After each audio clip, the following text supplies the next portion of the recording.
4 days ago, I tried to drown my dead wife. Her emerald eyes locked into mine as I dunked her head into the water.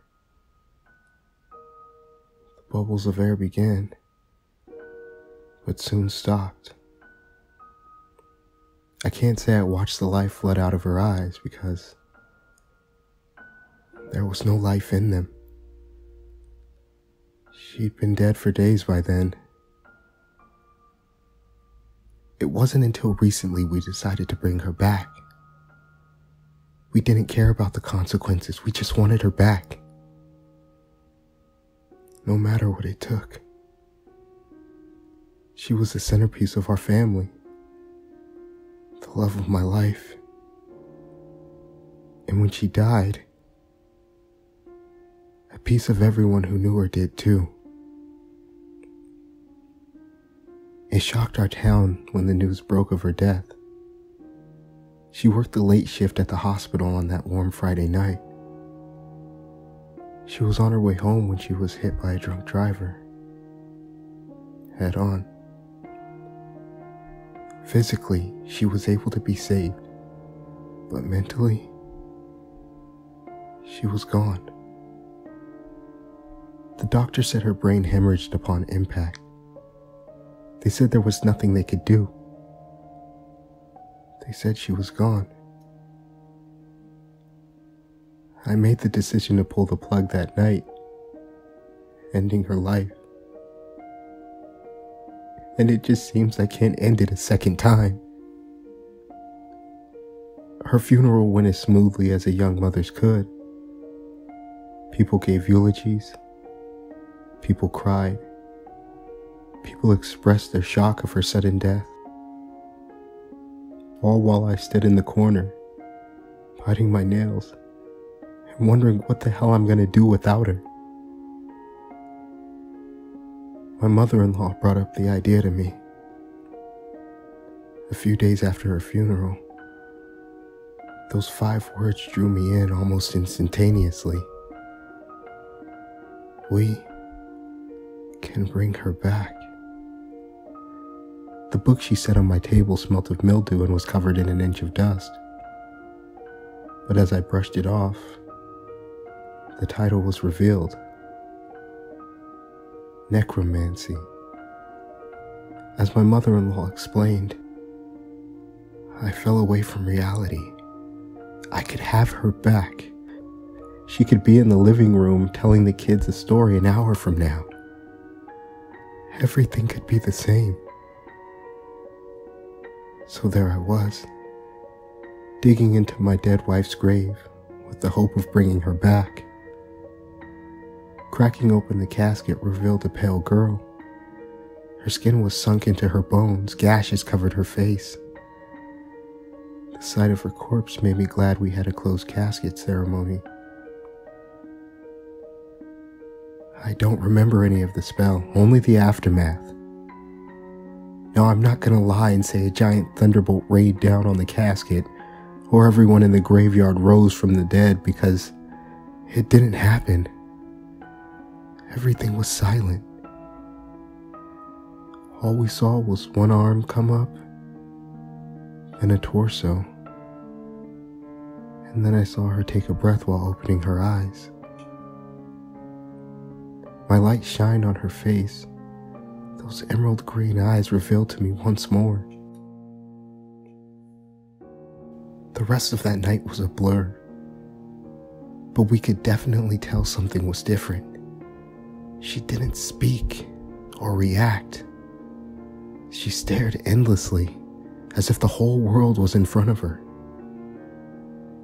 We took her home that night, and my mother-in-law sobbed as the shell of her daughter sat in the back.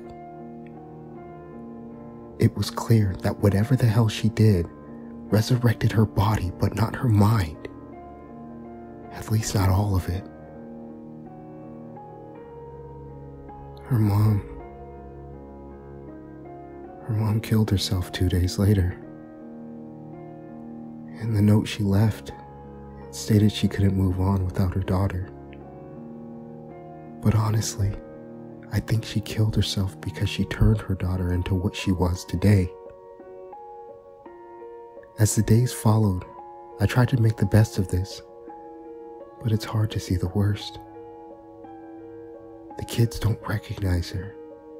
I couldn't talk to her. She just wasn't there mentally. She was suffering, and I could see it. Reality really hit me when I tied her up in my basement for the night in fear of her being spotted. That's when those sweet dreams of her sitting on my couch talking with me were soon crushed by the brutal reality of this situation. The other night, I caught her tearing into the neighbor's dog. It was as if she hadn't eaten in years. I grabbed her flaky skinned arm, causing her to scratch and bite as I rushed her back inside the house, taking her away from her prey, taking her away from the world. The next morning they found the dog. Everyone thought it was a coyote who killed it. It was clear I couldn't leave her out of my sight anymore. I'm scared of what she might do to the neighbors or the kids. I've taken to locking her in my trunk when I'm at work. I can't imagine she minds.